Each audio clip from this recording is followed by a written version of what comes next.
बतूल अली से जुदा हो गई।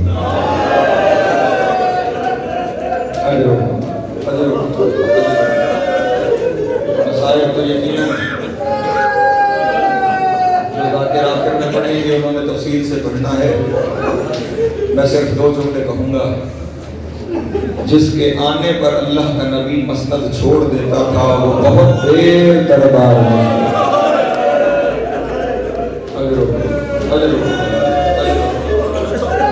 बहुत देर दरबार में खड़ी रही और आने वालों ने पूछा भी नहीं कि आई क्यों है। बहुत देर खड़े रहने के बाद हजरत सलमान ने तख्त पे बैठे हुए बंदे से कहा, ख्याल कर नबी की बेटी है।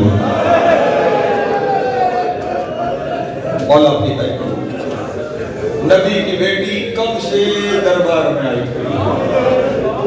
ये जुमले सुनने से कहने लगा क्यों आई है। आपने बेपरवाही के बाद क्यों आई है। जनाब सलमान ने कहा अपने बाप का हक लेने। कहने लगा कोई सबूत। लफ्ज कहने का कोई सबूत। पहले सबूत के तौर पर नबी की बेटी ने वो तहरीर निकाली जो नबी ने अपने हाथों से लिख कर दी थी। तहरीर सलमान के हवाले की। सलमान ने वो तहरीर तख्त पे बैठे हुए बंदे के हवाले की।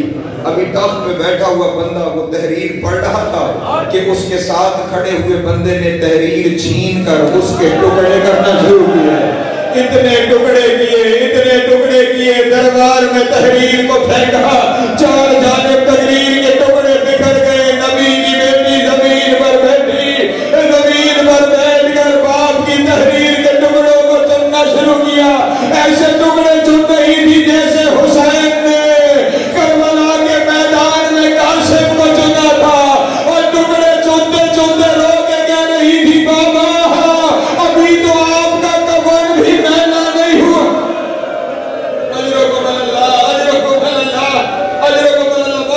कबूल करें जनाब सैयदा तेरी हाय कबूल करें। टुकड़ों को उठाते उठाते बूढ़ी हो गई। बतो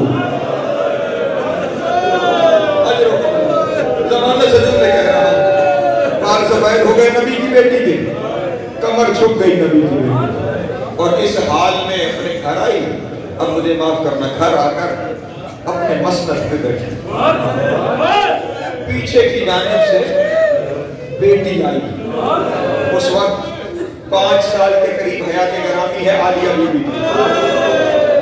पीछे से बैठी हुई अपनी मसनद पर बेटी ने पीछे से देखकर कहा, वो समझ जाना मैं जुमला बयान नहीं कर रहा, समझ खुद जाना। बेटी ने किसी को बैठा हुआ देखकर कहा, ज़ईफा ये मेरी माँ की मसनद है। मौला तेरी हाय कबूल करे। ज़ईफा ये मेरी माँ की मसनद है।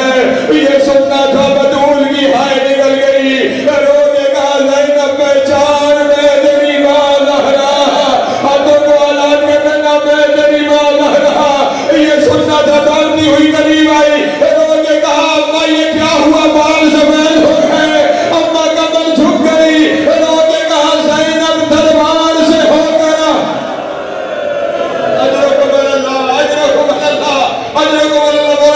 कबूल करे।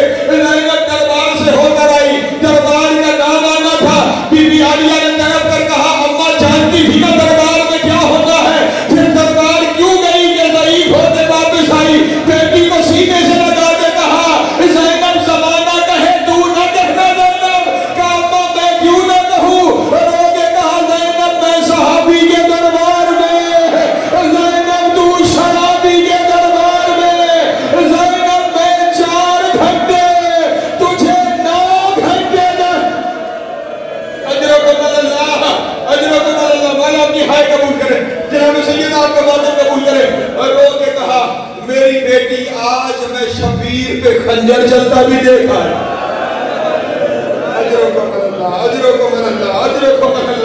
मैं शबीर पे खंजर चलता भी देखा है। ज़ैनब मैं तेरी चादर उतरती भी देखा। तेरी हाय कबूल करे। जो दरबार से ضعیف ہو کر آئی تھی نا، لوگ آگ لے کے دروازے پر آ گئے. آپ کے تصور سے پہلے میں کر چھوڑا، بس آخری لفظ کہنے جا رہا ہوں. لوگ آگ لے کے دروازے پر آ گئے. بطول کا دروازہ جلا ہے. روایت پڑھنے جا رہا ہوں. زوار حسین صاحب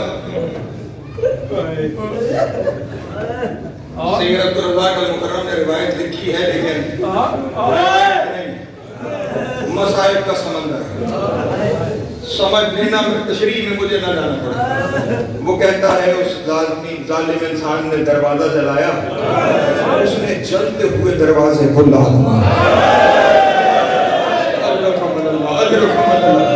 جلتے ہوئے دروازے کو لاد ماری. جلتا ہوا دروازہ، جلتا ہوا دروازہ، ادھر دیوار، ایک طرف دروازہ، درمیان میں زہرا، دیوار اور در کے درمیان میں زہرا.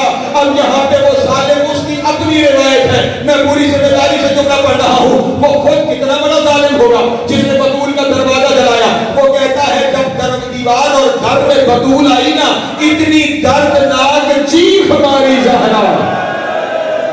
اجرکم اللہ، اجرکم اللہ. ہاتھوں کو ادا کرنے کا یہ ہاتھ ماتم کے لیے بنے ہیں. سینے میں بھی لے آؤ، سروں میں بھی لے آؤ. ہر مجلس میں ہم کہتے ہیں نا، آج زہرا آئی ہے حسین کا پرسہ لینے.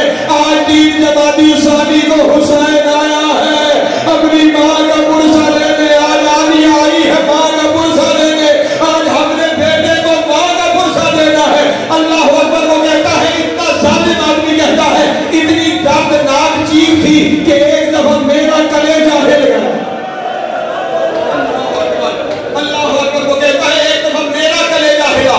مجھے بھی ترس آیا کہ مصدور ہو کر اتنا دردناک بیان کر رہی ہے، آپ مجھے معاف کرنا، مجھے چھپایا